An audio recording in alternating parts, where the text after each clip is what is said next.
কষ্টের টাকায় বাড়ি করবেন? আপনি কি চান গাঁথুনি কয়েক বছর পর ফাটল আসুক? সেটা হতে পারে কলামের দুপাশে, জানালার উপরে বা নিচে, দরজার উপরে, এখন রুফ বিম বা গ্রেড বিমের উপরে, রুফ বিমের নিচে। ফাটলের কারণগুলো আপনি কি জানেন?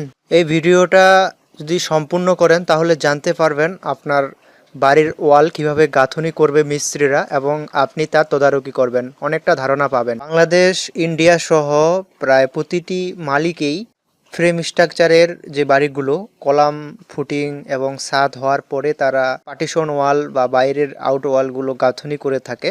আজকে জানবেন যে ফ্রেম স্ট্রাকচারের যে বাড়িগুলো এগুলো এভাবে যদি তারা গাঁথনি করে তাহলে দেখা যায় যে সেই বিমের নিচে একটা সুতার মতো ফাটল দেখা যায়। এর কারণ যখন নিচ থেকে তারা গাঁথনি করে এবং